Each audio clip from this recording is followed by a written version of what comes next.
I think largely within the scientific community, to describe, I don't recall the exact definition, but it's something on the grounds of overstating the abilities of driving automation beyond what they're actually capable of. Yeah. It was coined by a researcher who now works in Germany. Her name's Lisa Dixon. And there are a lot of companies that are very, let's say, guilty of autonomous-washing, and Tesla claims full self-drive, and I'm 100% sure it's very far from full self-drive. Yeah. I'm also 100% sure there's going to be Tesla supporters attacking me for this. Probably. There is also Cadillac, which at least stops at Super Cruise, which you assume would be like some advanced version of cruise control. And then there's another perspective of Waymo, which has taxis that drive themselves everywhere. I mean, these are not the so-called futuristic concepts we see in Google Images. They're still normal cars that just Jaguars, like we spoke about earlier, driving people around everywhere. So, my question to you in this case would be, what do you think of this, let's say, rampant autonomous-washing today? I mean, companies have to sell cars. They need to market themselves. But, at this point, it tends to cross a little line. What do you think? Ethical considerations of this. Exactly. Yeah. So what do you think of the rampant autonomous-washing, and how does that impact the trust between, driver and their car? I mean, we've had a lot of discussions about trust between driver and their car as well, but let's bring it to the open forum. Yeah, well, it's a great question. I actually love the term autonomous-washing. I love the fact that Lisa Dixon coined this, because I mean it you and me both. Lends from yeah she and this comes from, if I understand correctly, it comes from greenwashing. or it's an extension of that. Yeah. So it is very true, exactly what you said, Shivas. The term autopilot insinuates some capabilities. It's literally, of course there are manuals and there are fine prints and all of that, but who is reading all that? Exactly. And then a big problem in the human factors domain is explaining or understanding the limitations of a system. And this is something that this is an ongoing research in the whole automated driving research community.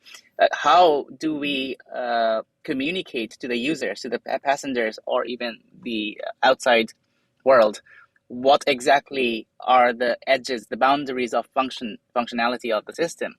That's already a hard task. But then on top of that, just creating an illusion or adding to a misconception about what the system is capable of can lead to extremely dangerous situations, which can have fatal consequences. So that to your earlier point, Matt, where you mentioned people sleeping in cars. Yeah. So that talks about how much overtrust people have on the vehicle, on their systems, and they obviously didn't even know that the vehicle is not equipped or capable of handling that. But of course, it seems okay so far. Car seems to be driving okay, but it takes a fraction of a moment for it to go to very not okay. Yeah, and everything's okay until it's suddenly very not. Yeah, true. Yeah, and these terms, of course, they are great from a marketing standpoint, but as a researcher, I find myself very scared, because it also it speaks to a certain level of I don't want to use the term misdirection, because it's not willful. Perhaps it's not. There is I understand the excitement behind this. Oh, look, come explore this new technology. But I also feel, knowing how the human mind works, we don't always understand the limits of this technology before we start using it. So words, semantics have associations and connotations in our head. And saying something like autopilot has also... It does, yeah. I hear autopilot, I think that thing can do its thing, and I can just press a button and then just let it go, Yeah. And as we just talked about a little bit earlier, autopilot is very much a level 2 system, which is eyes on the road. Yeah. Yes, hands off the wheel. But eyes on the road, as in, if the car is doing something weird, it is your responsibility to intervene immediately. There is often not enough leeway, or you don't have the time to do this. So, calling it autopilot is, if I may use the word, dangerous.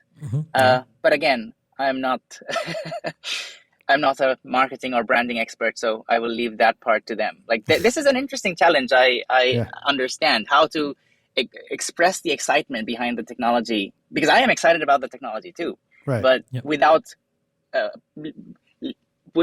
potential of using or introducing some level of confusion about the system's capabilities. Yeah. I'm wondering if they need some kind of regulation. I mean, it's kind of very strange because, like, if you are in the United States, I'm in Europe now, and I don't see a lot of the labels that I see in the United States, which are, there's washing machines that, or a dryer or something that'll have like, don't put your baby in here. And it's like, the reason that label's on there now is because somebody did that, maybe, and at what point, do we have to start warning people, don't sleep in your car and go on the freeway, It's very strange. Yeah. Definitely. I mean, I think it's very obviously, coming back to the point of auto washing, why is that person sleeping in their car? Because they believe that the autopilot can drive the car itself, or the full self-driving is really full self-driving. Yeah. Or the super cruise is just going to super cruise, it's way into, the person's home, whatever it is. But, at that point in time, we looked at how it impacts the trust between driver and the car.